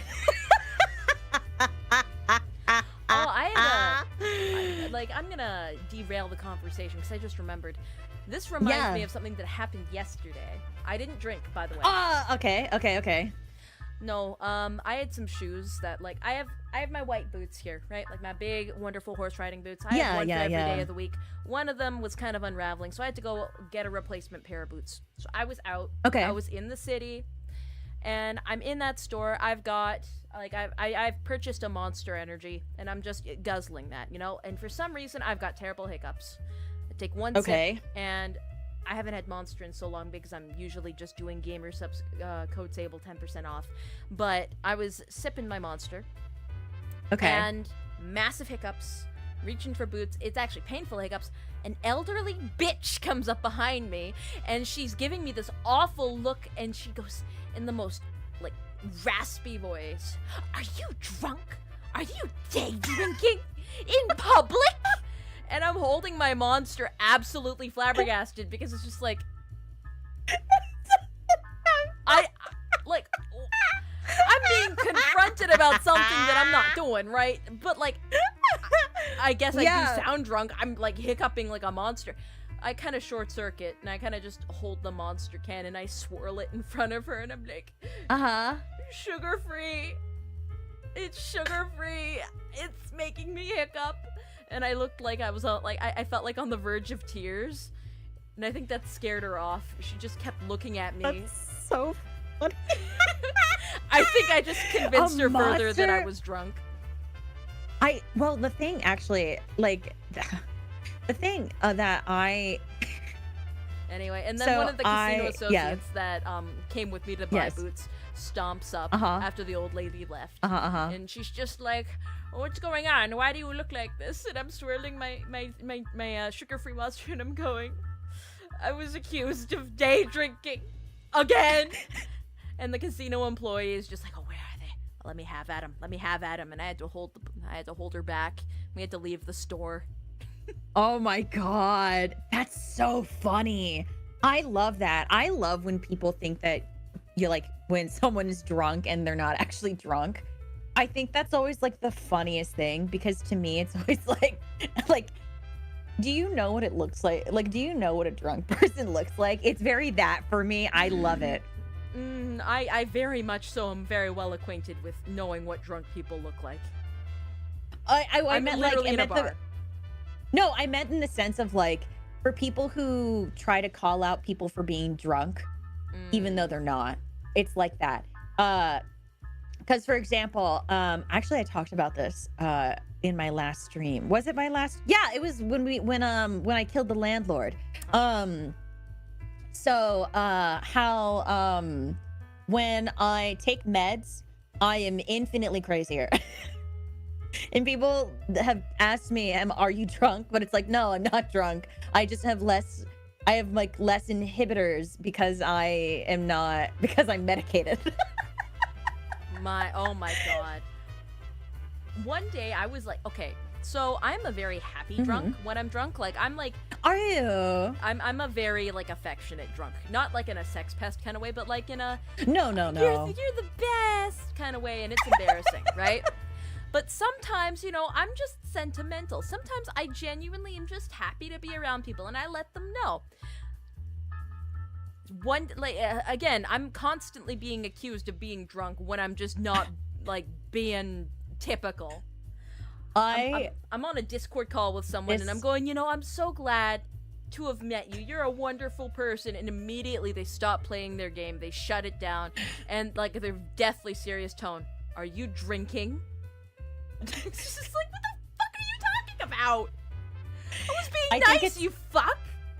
I think it's really funny because, so the first time I ever spoke to Katya, oh no, she was drunk. and the thing is, are you really gonna tell them that? No. I'm not gonna like elaborate. It's just like in the sense of like, it to me, it goes to show how professional Sable is, because she was like, this can't be our first conversation. And I was like, oh, what do you mean? And she was like, I'll talk to you later. Like, she kept trying to like tell me to go, but I'm very annoying. And the thing is, I don't think I told you this, I was also drinking. Bitch, if you had told me, I can't believe we could have had so much fun together. You suck. You suck. Well, it was just like when all right. You just kept being like, we can't be. You're just like, I don't want to have our first conversation to be with alcohol. And I was like, she's right, but I want to say hi. And I can't breathe. The first time I spoke to Hawthorne, way at the beginning of all of this, oh God, I I'm was crying. Blasted out of my fucking mind. That's the start, the end of it. Like, her very first impression of me was like 4 drinks in. And that's she said that too. She was like, I've had so many drinks. Don't talk to me, please. And I was like, but I want to say hi. It was just so funny.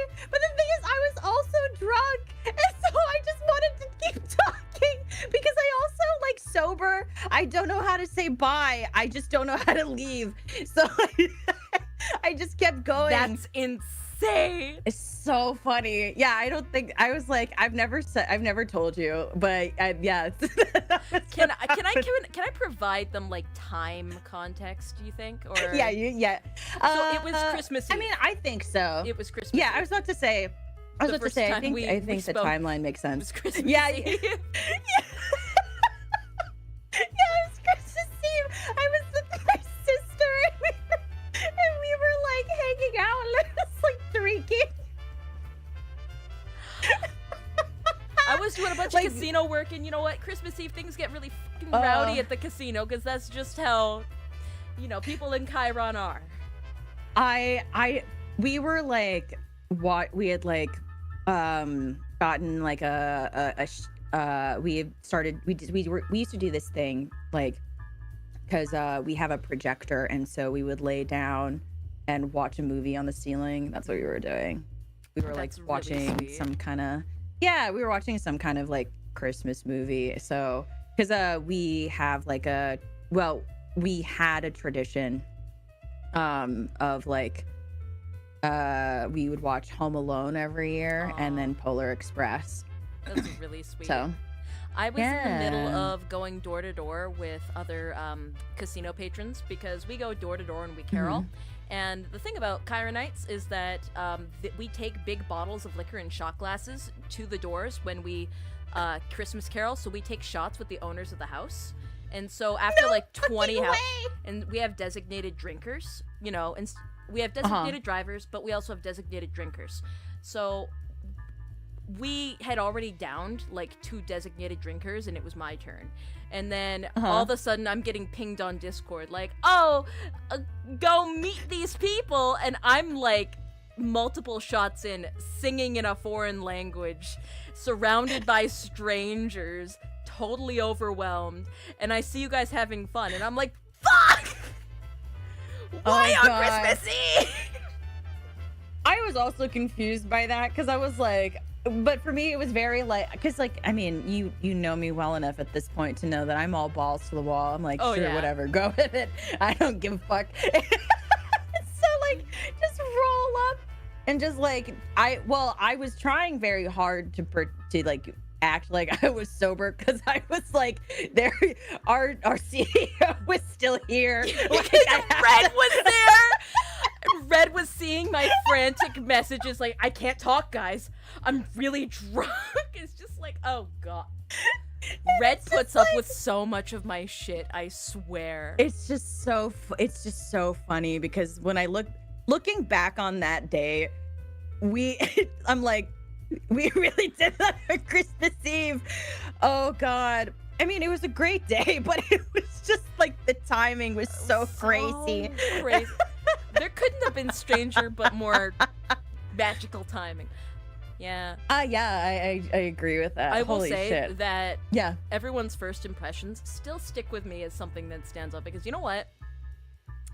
What was your first impression of me? Genuinely asking. You were like very professional, and I was just like, I can't fuck it up in front of Hawthorne. I can't let my cards show. And then like Leia was like, oh, I don't want to scare her. Oh yeah, because Leia, she was like a little mouse. She was so nervous. Memoria is so cute. She, like, for the first like solid week or in some change, she was just like, yeah, hi, sorry, I'm really shy, but I promise I'll warm up over time. And then like I think now it's just fucking past the owie, my brothers. It really is. And she's also like the shadiest ever. I think she's so funny because it's just like, the things that come out of her mouth and the way that she behaves just from her first impression in terms of demeanor, you wouldn't expect it. But sometimes she is so shady, and she's so like, and you would think that she's like a really like emotional, like sentimental kind of girl, but she, like, if you try to be emotional and sentimental with her, she gives you like the thumbs up emoji, and then she goes tee-hee, and then sends that stupid peace sign like hamster gif. You know, like she is that bitch. I love her. She really is that bitch, and I think it's absolutely fantastic. It's so funny. Yeah, but yeah, I think the most consistent from my first impressions would be Fido. Mm-hmm. Fido has been Fido the whole time. Yeah, nothing has changed from day one. And that's not a bad thing. I don't it's just funny. I think. Oh no, my impression of first impression. Okay, to be fair, all my first impressions were through beer goggles, but my biggest change upon first impression is definitely you, and that's not a bad thing. It's really, just like, yeah. And I don't even think it's like changed different. It's changed evolved. Like you've grown into more complex. Is it because like I think I present myself very professionally, and especially because I've been told this by quite a few people that when you first meet me, it's hard to put a pin on the kind of like Dragonoid I am, because I speak very monotone. Like, I mean, it kind of is, like, when you think about it, because it's like, I think the way that I hold myself is like, I'm very straightforward, and then I pretty much like try my very best to say what I mean, and I tend to talk very like definitively, and then especially over text, it carries itself in a very like firm way. And so when people realize that I'm actually unhinged as fuck, it doesn't click because the whiplash of it all is like so intense. So at least that's what I've been told by people. For me, I just kind of like do stuff, so I don't really pay attention. But no, I think that's nice though. Like in the sense of like that it's evolved over time. Because like I don't think people realize this, but like we have all of Equilibrium has been together we've been together longer than you guys have known we've existed. So in the sense of like obviously like, you know, when you do auditions, there's an audition process, but like we had been together for what, like 7-8 months before we dropped for pre-debut. Yeah, something like that. So we've had a lot of time to like be psychotic together. Past the Howie, my brothers. Watching XXholic and clowning on fashion Italia. choices. Oh my god, not the Italia. No.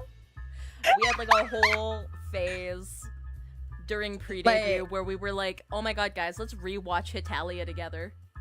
What season did we get to? Like 5, right? Something like that. We got really far. Like, you guys don't understand, we binged that shit for no reason. Started with Pandora Hearts, and then we binged. I think the only reason we stopped is because I think it was like Memoria had to go to bed. Leia had to sleep. And then we were like, okay, we'll do it again.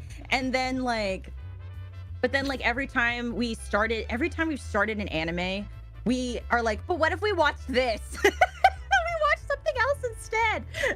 Remember Zort? Oh god. Guys, honorable Zort mention. Like, I need them to update because I want to play again. I fucking love that game. Play that next chapter. We gotta, and you know what?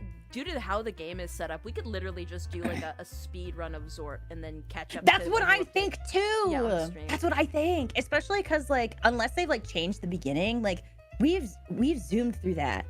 We could easily do that. Yeah, like that'd be so fun. Guys, if you don't know what Zort is, so I am big old weenie baby, and so yes, but we've been new. We knew this. I mean, like, but if I'm big old weenie baby, that means you can you're gonna take care of me, right, Katya? Anyway. But I'll take care of you as much as you give me enough payment in return. Oh, that won't be a problem. How many more bodies do you want me to bring through the casino? I've actually still got that. Okay, so tucked underneath the bar table, I've actually got a new list of people that I don't want you to maim these ones. I need these ones alive. Oh, that's so boring. What? On the back of the list, you have one special one that you're allowed to maim. That's your treat. You have to get them at the end, though. Yeah, at the end. Yeah. I've got a specific deadline you need to be here by.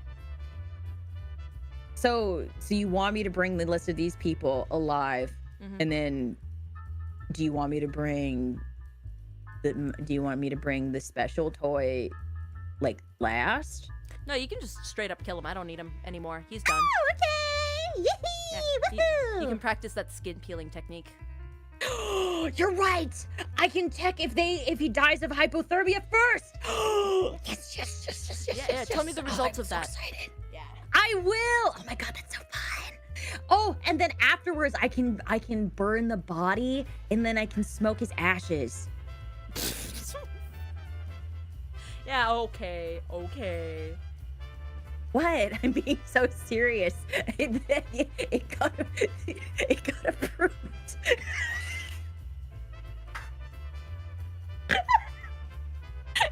If somebody is like a very vicious like drug abuser in their life, like unironically, like to the point where like seeps into their skin, like they are 90% drugs. they're always on the weed, they're always smoking the crack pipe, they're always drinking the alcohol. It's so deep in their system. If you perhaps crushed up their ashes and you smoked it like a blunt, would you feel an effect? I don't actually know, because I mean it's all ashes at that point, right? Yeah, but like, would it contain some of like that chemicalness, or does it change fundamentally once it becomes ash? I don't know. Actually, because like I mean Or no, I don't think so. I don't think that would stick. okay, another question. I'm pretty Because sure you it can- changes. Because when alcohol hits your bloodstream, you have a blood alcohol content that's like high. If you drink tons and tons and tons of alcohol and then you just die from it, is your blood now alcoholic in your corpse? Could could a vampire drink your blood and get drunk? I would think I would think so. I think that's different than like a corpse being burned to ash, because at that point, like all of anything that's in your system has been basically like Torched. crushed down. Yeah, like whereas like if a body that is Our freshly body has been died, discovered. you've heard the sound, the ping. Oop, oop, oop, oop, oop. God, those fucking games. Anyway, but like I think with alcohol, it's different because that's still in your bloodstream. Like there's nothing really changing about the body composition to get rid of it. But like I feel like you would need, like at that point though, like I think you would need some kind of like alcohol injection into your bloodstream for that to really be that hefty. Because I don't know, maybe like correct me if I'm wrong, but I don't know if there's actually like a level of alcohol that could be that crazy in your bloodstream that if a vampire consumed it, it would make them drunk. Ooh, You know what I Matches mean? Burn just dropped a fun fact. The highest blood alcohol level of someone that survived was a Polish man with a BA of 1.3. So 1.3% of his blood was alcohol. And you know what? People get drunk on 2% alcohol. Yeah. So, and that's just I'm a somebody lightweight who as fuck. survived. Right? Like that's only the blood of someone who survived. If somebody drank heavily enough that it killed them, they could theoretically get up to 2%. And that is Theoretically. drunkable. Yeah. Yeah. So science experiment yeah. time. Can I use one of the ones that I have to bring alive? If you're gonna drink their blood, they can't die. Okay, but if they're alive and I just inject alcohol into their blood, I think that would and kill then them. yeah, but it would be so pretty. Why not do that to the one that you're gonna kill anyway? Because I'm skinning him, Katya. It's not the same. It's a different body, different canvas, different Okay. artwork. Use it. What? Nothing. I was just viscerally reminded of somebody. Anyway. Oh God, look at the time. Oh man, we should have shut down the casino ages ago. You want to help me pack down for the night? Oh yeah, I can. Yeah, I didn't even realize all the patrons had left already. We're the last ones. Well, good thing that we're just upstairs. At least I am. All right. Well, let's just wipe down, turn the lights off. You know the procedure. Yeah, I got it. Yeah. All right. Thank you guys for joining us tonight. I'm going to kick you out now. Casino opens tomorrow at the same time as it usually does. You can check my schedules. And if you go on to Ava's Twitter, Miss Hawthorne over here, she also has her schedule up. When is your next stream? Yeah. Tomorrow, actually, all of my waiting rooms are already up. Tomorrow we're gonna be playing Organs Please. It is basically an organ management city simulator, also in the roughly in a similar vein to Papers, Please. And that's gonna be at 1 p.m. EST and 9 p.m. BST, 10 p.m. CEST. Hell yeah. I have to double check my own schedule because I don't even remember what tomorrow is.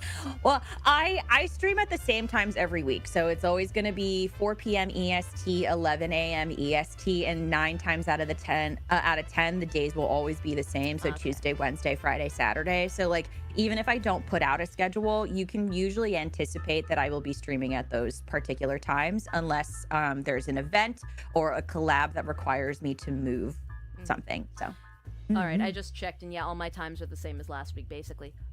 Tomorrow, you can catch me 10 a.m. PST with more South Park Stick of Truth. I've got better censorship technology, I promise. Did you open a house? Did you open a door to a house and then you did it? I opened multiple doors. I'm also a nosy bitch too, so I can't say Oh, it was anything. so bad. We opened the door where the guy was jacking off, and I had to like use my gunshot censorship. It was ridiculous. And we also got past the part with the aliens, so we got abducted, and I kept having to like make the screen go black, and so everyone could hear the ambient noises of what was happening to Randy with the probe. It was bad. Yeah. It was bad. Yeah. I've got better censorship it's- technology now, I promise. AKA, Okay, I've got a PNG okay. of Mambo that blocks the screen. Have you gotten a passport yet in the game or no? No, we Okay, just okay. finished the alien level, and we're now protesting in the school for some reason. Okay, then just Started For day 2, your that's own- what it is. then for your own fair warning, when you get a passport, if you decide to be nosy, just make sure you have your sensor ready. Because when I played it, it startled the fuck out of me. Let's just say. That bad, huh? It startled you? I screamed. I like turned my TV off because I was like, ah! I just turned the TV off. That's crazy. All right, let's. So, yeah. All right. See you guys tomorrow. Let's close this bar down. Bye. Bye bye.